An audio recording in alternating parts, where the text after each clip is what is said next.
right, everybody. Welcome back to MAPOP Sports. This is Grandy. If this is your first time here, welcome to the video. Welcome to this channel. Thank you for checking it out. If you guys are returning, welcome back, man. Hopefully everybody had a great Labor Day weekend. Been kind of busy. I didn't get a chance to record pretty much towards the end of last week. I was wanting to.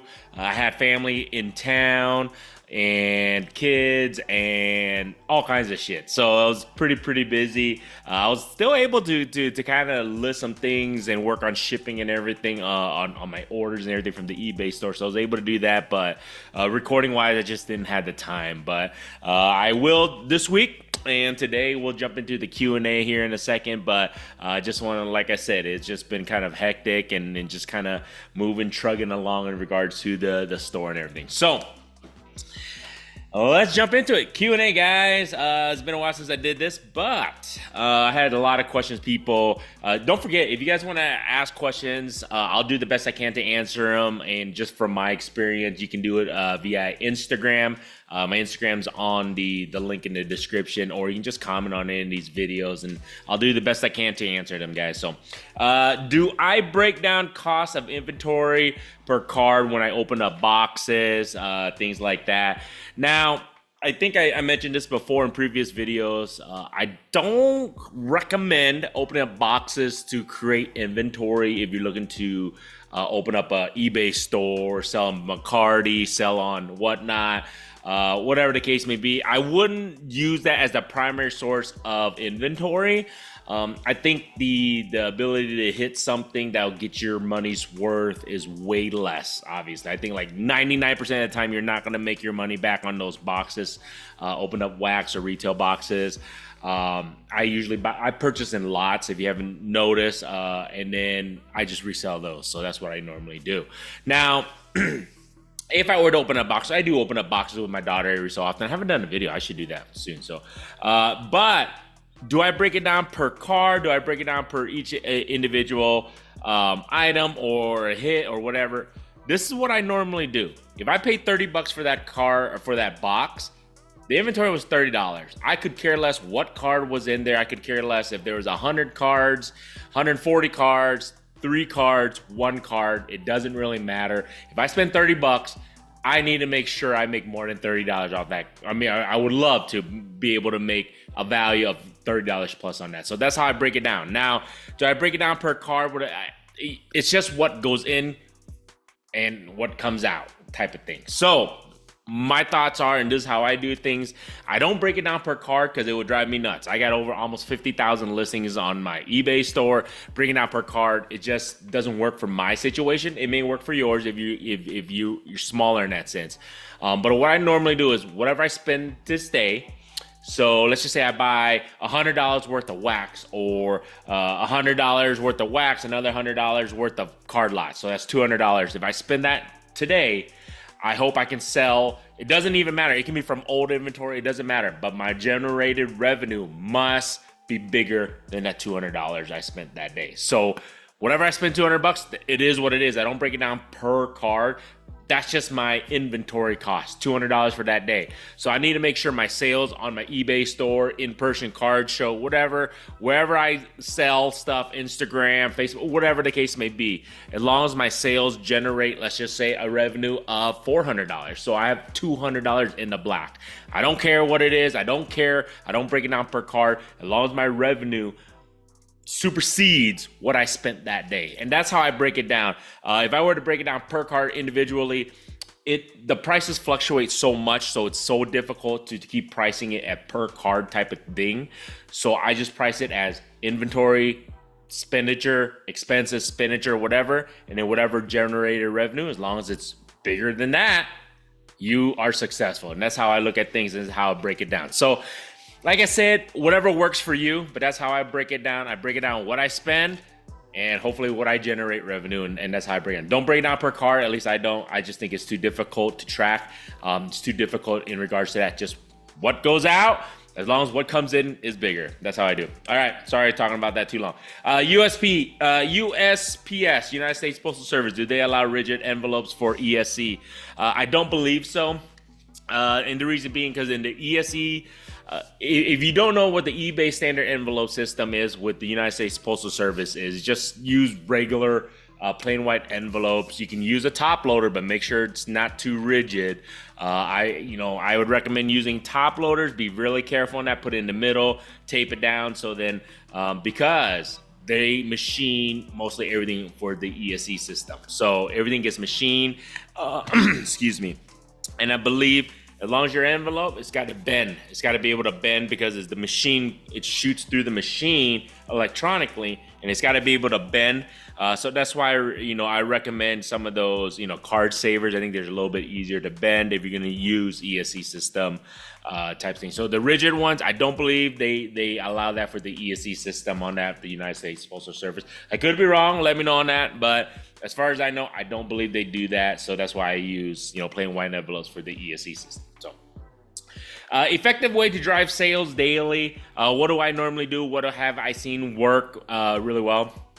This is still a process. I'm still learning. I know I'm a little bit over a year into it. How come I'm not an expert in this? It's because it's a learning situation all the time. What I've learned is that on how to generate revenue, sales, and everything on the eBay store and everything else is that yes, promotional events work, sales do work. I feel like clearance sales work really well. Doing them all the time, it's up to you on that, because you do also lose in revenue if you're doing sales all the time, or if a specific player is doing really, really well and you do a sale on it, you just knocked off a lot of your profit margin. So it's hit or miss. I usually do sales once in a while. I try to do it quarterly. I don't do it all the time. I see a lot of people on eBay, they have a literally sale running all year long, which is fine, because a lot of people, psychology tells you when you see the word sale, you think you're getting a bargain. But I think the population is getting smarter than that. So I usually do a sale when it's really a sale. So when I really want to do a clearance sale, or when it's a holiday, I really want to do it as a sale. I'm not doing it just to do it. So I feel like that works really well. Not doing it all the time, because I for a while there, I would do it every weekend, and I just felt like it just got, like I said, a lot of the buyers, people just kind of got used to it, so it didn't really make a big difference. I feel if you do it every so often, hey, it brings people in, new people in, or people who are following my store and everything, hey, he got a sale going on or something like that I normally don't, and they're able to take advantage of it. So I feel like that works really well. Obviously, I feel like I'm fine-tuning my inventory a little bit better, finding out what people like more to purchase and collect. So just be more, don't just buy a bunch of junk whack stuff and just listing and hoping that it's going to sell. I'm being more strategic on my inventory. I think that's helping my daily sales.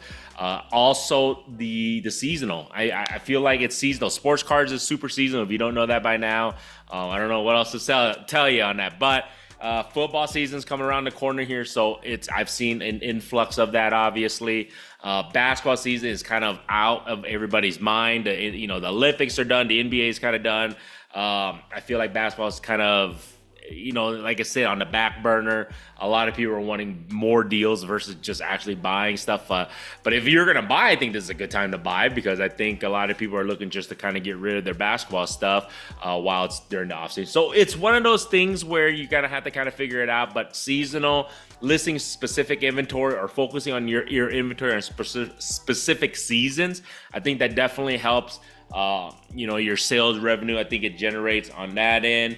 And then obviously players do matter. I mean, if they're playing great, obviously people are going to have big hypes on that. So that's going to increase revenues in that specific player, in that genre. So just like football right now, what you're going to end up seeing is in the next couple of weeks, as the NFL is beginning, as college season is beginning, there's still hype. A lot of people are going to buy specific players, especially if they have a good first week, good second week. Then you're also going to see people's cards go down.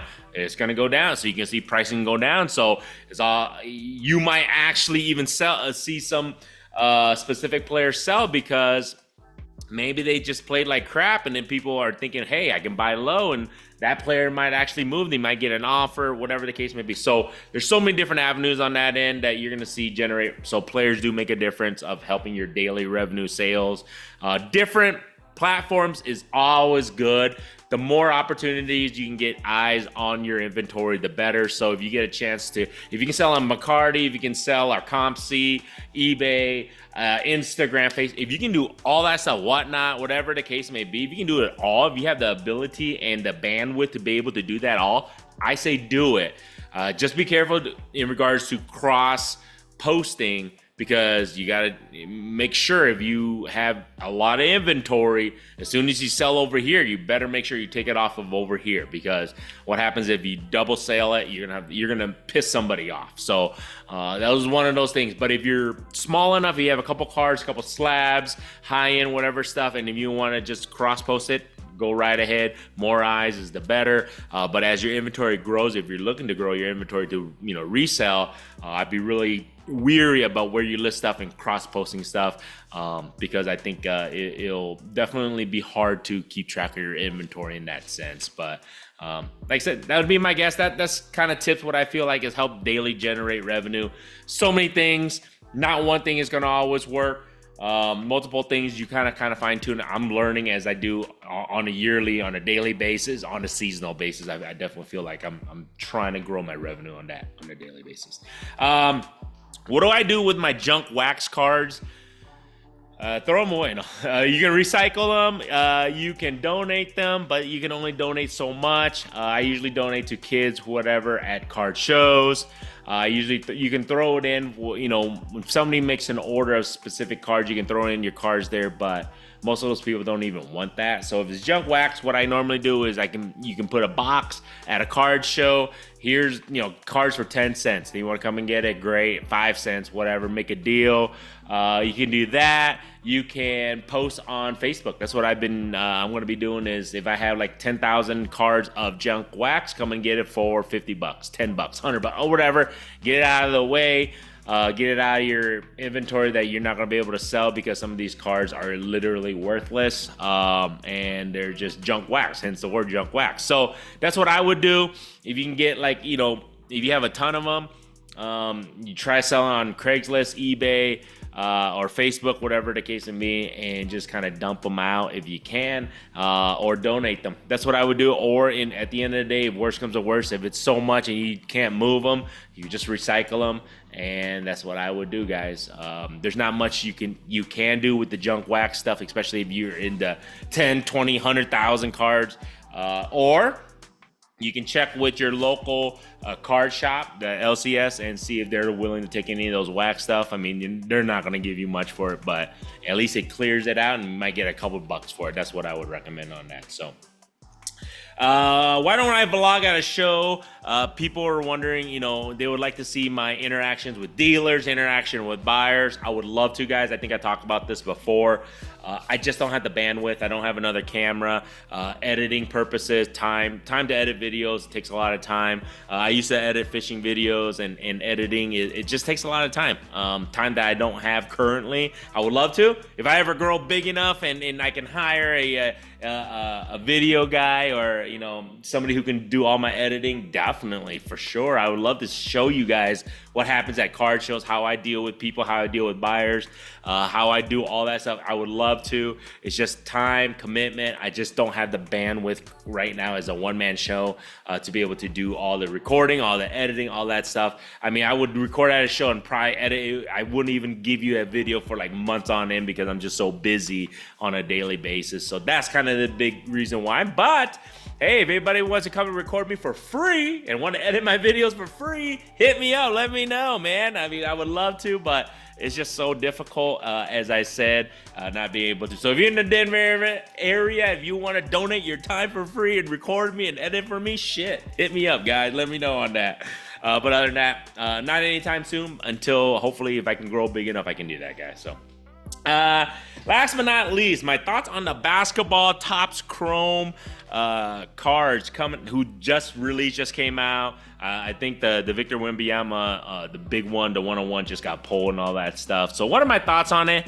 I know it's unlicensed product. If you're just joining into the hobby, unlicensed just means that they're not licensed by the NBA. So the new Topps Chrome product you don't see, it's all the basketball stuff, the NBA stuff, and they don't have their logo. So instead of like Golden State Warriors, it would say like Team San Francisco or something like that. But it doesn't have the NBA logo. It doesn't have the NBA team logos, names. They can't have that stuff because they're not currently licensed. Couple years they will be, but currently the unlicensed stuff. Topps Chrome, big player in the card industry. I love their Topps Chrome stuff, obviously, when they were licensed many years ago. I wish, can't wait till they get licensed again. I am a big fan of Topps Chrome stuff. I've always liked them. I've always loved the refractors. I think their niche was always good. My thoughts on the new stuff, I feel like the licensing does matter. I didn't think it would. I'd be like, you know what, if it's Topps Chrome and the pictures are cool, it'll look all right. But when I looked at some of the cards, I just felt it felt a little cheesy. That's just my thoughts. I know a lot of people love it still. I just felt some of the pictures, some of the cards itself, it just felt a little cheesy. I don't know if anybody felt that way. I did, because it really makes a difference when you don't have that logo and we don't have the NBA stuff, the team name, the correct team name. I think it does make a little bit of a difference. It takes away from it a little bit. I think the value of the Victor Wembanyama cards are still going to hold in the future. Will this whole, let's just say, set hold value? I really don't think it's going to hold that much value, because the licensing does make a difference. I think only the Victor Wembanyama, the autos, or the LeBron James and whatever, the one-on-ones, all those special cards, I think those will hold value. How much will, time will tell. All the other stuff, the base stuff, I'll be honest, that's going to be junk. I think it will be, because not being licensed really hurts. It's just like as much as I'm a fan of like the Leaf products, but because they're not licensed, they just don't hold the value, especially unless it's like a one-on-one and it's a special autograph of a star player. Other than that, it's just not going to hold value until it's licensed. So that's what I feel. Like I said, I saw some of the stuff, just felt a little cheesy, but you know what? It's fun. They're a fun rip. I just wish the pricing of those weren't so damn expensive, especially the hobby box and stuff. But hey, to each their own. I'm not going to tell you what you can and can't do, guys. But that's just my thoughts on that. Let me know what you guys think about the new Topps Chrome. I know a lot of people feel it's one way or the other, or I'm just kind of more in between. It is what it is, man. So other than that, have fun, go and collect, go open it. If you guys find some of those boxes, who knows, you can pull a Victor Wembanyama auto. You can't go wrong with that. Other than that, man, I hope you guys have a good rest of the week. If you guys like this type of stuff, feel free to subscribe. If you have not subscribed, all good. You guys watched the video this far, I definitely appreciate you guys. Don't forget, check out the eBay store. Every little bit helps me. The link's in the description. Feel free to make an offer on any card. I have some PSA stuff coming this week, so I'll be listing that stuff up. I got not a new lot, but I purchased a lot. I'm just kind of filtering, going through those too. So on a daily basis, guys, check out my eBay store. Getting close to that 50,000 mark, and then most likely I'm going to be opening up another store, and I'll talk about that more on the next video. I was going to do a little bit on my eBay store and what I'm going to be doing in the next as I hit the 50,000K mark on the listing. So other than that, man, have a good rest of the week. Till next time, go Caitlin Clark, go Hawkeyes, go Bears. Football season around the corner, guys. Have a good one.